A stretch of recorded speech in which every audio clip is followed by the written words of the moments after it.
Assalamualaikum warahmatullahi wabarakatuh. Alhamdulillah wassalatu wassalamu ala Rasulillah wa ala alihi wa ashabihi wa mawalah.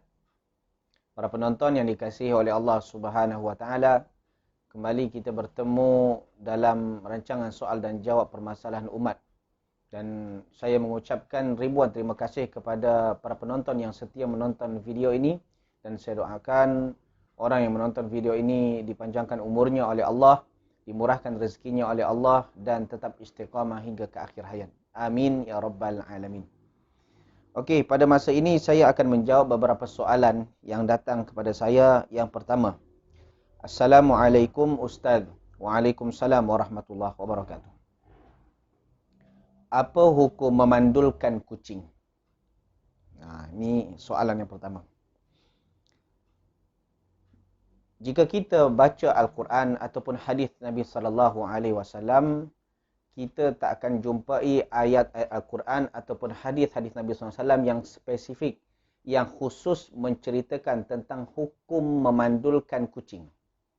Cuba kita lihat dalam Al-Quran ataupun hadis Nabi SAW. Tak akan ada jumpa dalil yang khusus. Hukum memandulkan kucing haram atau boleh. Tak ada.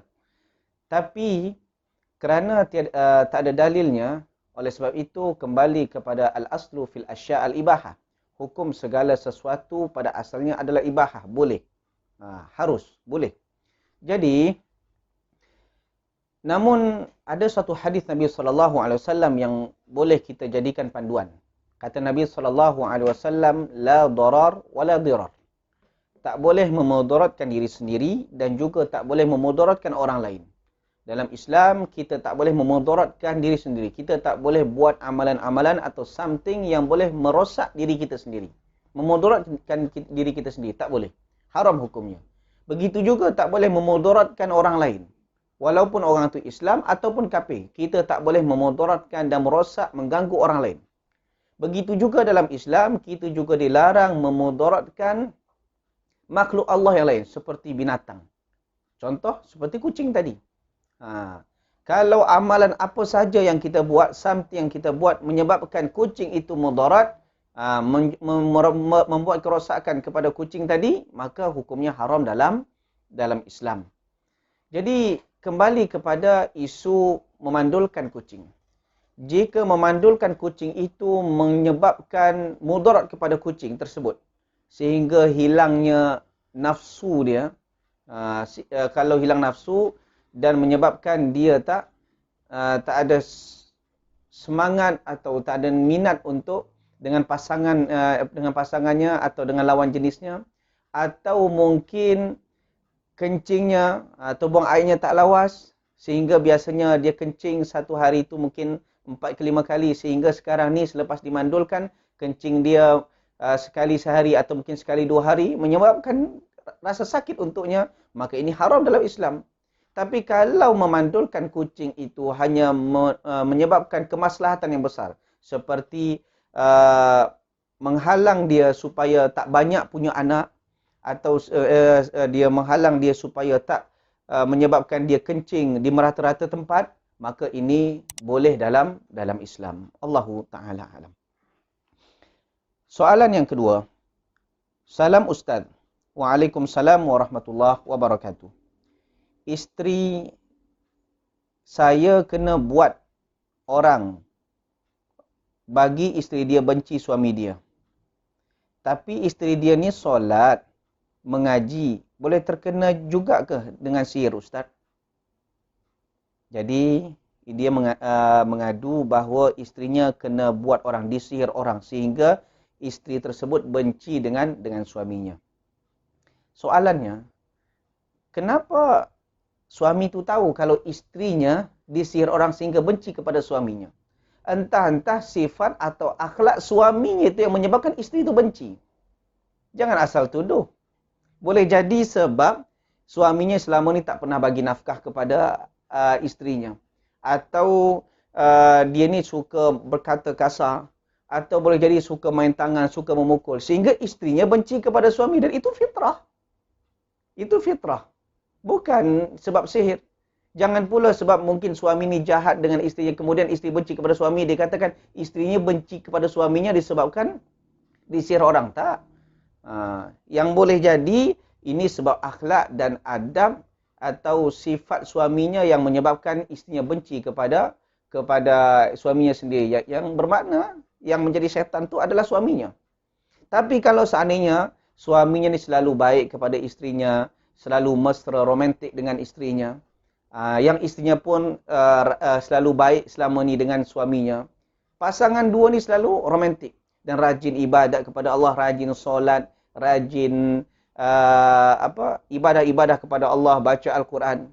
Kemudian ada satu masa atau beberapa masa yang mana isterinya ni tiba-tiba saja tanpa ada angin, tanpa ada hujan, suka benci dan suka marah dengan suaminya.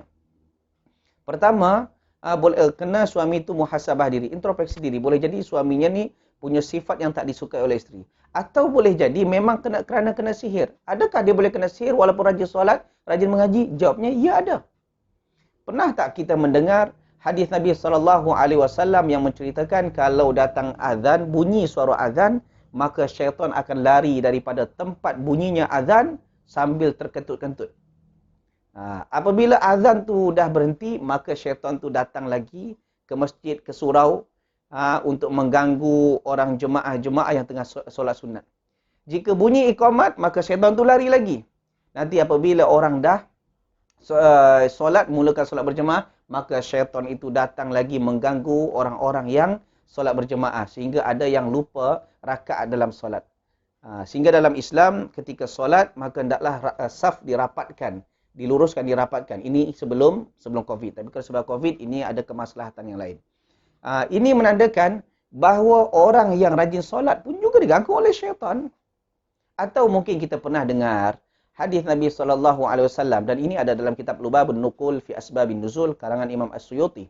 Dan juga ada dalam tafsir Ibnu Katsir dan tafsir-tafsir yang lain. Suatu ketika Nabi SAW disihir oleh orang Yahudi.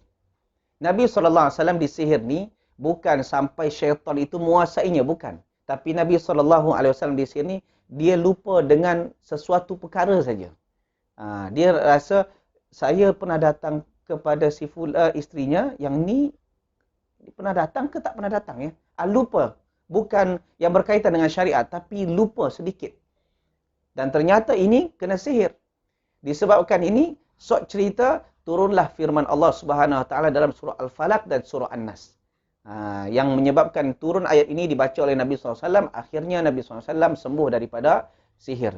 Jadi kalau kita lihat orang tukang ruqyah, maka baca ayat ni. Selain Al-Fatihah, ayat kursi, kemudian biasa baca 3 kul, di antaranya Al-Falaq dengan An-Nas, kerana memang ayat ni asbabun nuzul, sebab turunnya kerana Nabi SAW pernah disihir.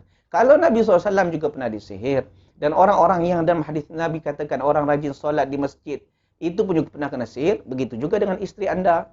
Rajin solat, mengaji, boleh kena sihir? Ya. Oleh sebab itu, kita dalam Islam diperintahkan kalau untuk sentiasa berta'awudz, berselindung kepada Allah Subhanahu Wa Taala dimanapun berada. Masuk ke tandas, ke toilet, baca doa, Allahumma inni a'udzubika minal khubuthi wal khaba'ith. Kita nak pergi bersafar, baca doa. Bahkan maaf-maaf ketika kita nak bersama dengan isteri pun juga diperintahkan untuk berdoa. Supaya apa? Supaya kita dilindungi oleh Allah Subhanahu Wa Taala daripada gangguan syaitan. Kerana syaitan akan sentiasa mengganggu anak Adam dimanapun mereka berada. Itu soalan yang kedua. Soalan yang terakhir pada masa ini yang akan saya jawab.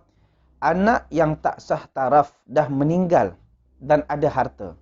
Harta itu perlu ke bagi pada suami yang maknya nikah tu? Sementara nama arwah dibinkan pada nama suami maknya masa arwah lahir lagi. Jadi soalnya, anak yang tak sah taraf. Anak yang tak sah taraf ni maksudnya anak yang lahir di luar nikah yang resmi. Atau anak seperti anak hasil zina, atau anak hasil maaf-maaf seperti dirogol. Jadi anak yang tak sah taraf, sepakat para ulama, majoriti ulama mengatakan bahawa anak yang tak sah taraf, anak yang lahir di luar nikah, maka dia tak boleh dibin dan bintikan kepada seorang lelaki yang menyebabkan dia lahir. walaupun lelaki itu bertanggungjawab menikahi mak dia. Tak boleh. Tak boleh dibin dan bintikan kepada lelaki tersebut. Dan juga tak boleh mewarisi dan memberikan warisan. Tak boleh memberikan warisan dan juga tak boleh mewarisi. Andaikan dia punya harta yang banyak, dia tak boleh, apabila dia meninggal, harta itu lelaki yang menyebabkan dia lahir tadi tak mendapatkan bahagian. Atau seandainya lelaki itu kaya raya dan dia meninggal, dan anak yang tak sah taraf, anak yang di luar nikah ni juga tak mendapat bahagian. Dan juga lelaki tadi tak boleh menjadi wali bagi anak tersebut kalau anak tersebut perempuan yang nak menikah. Ini menandakan dalam Islam tak boleh. Dia kalau seandainya nanti menikah, macam mana walinya? Walinya kembali kepada wali hakim, kerana hakim adalah qadi waliyun man la waliyalah, seorang wali yang menjadi wali bagi orang yang tak punya wali. Itu saja, kita berharap moga-moga diri kita, ahli keluarga kita, anak-anak kita semuanya selamat daripada fahisyah, iaitu perbuatan zina, dan moga-moga kita semua dan ahli keluarga kita, keturunan kita dijaga oleh Allah Subhanahu wa taala dunia akhirat, dan semoga kita semuanya dipertemukan oleh Allah Subhanahu wa taala di surganya nanti. Amin ya rabbal alamin. Wabillahi taufiq wal hidayah. Assalamualaikum warahmatullahi wabarakatuh.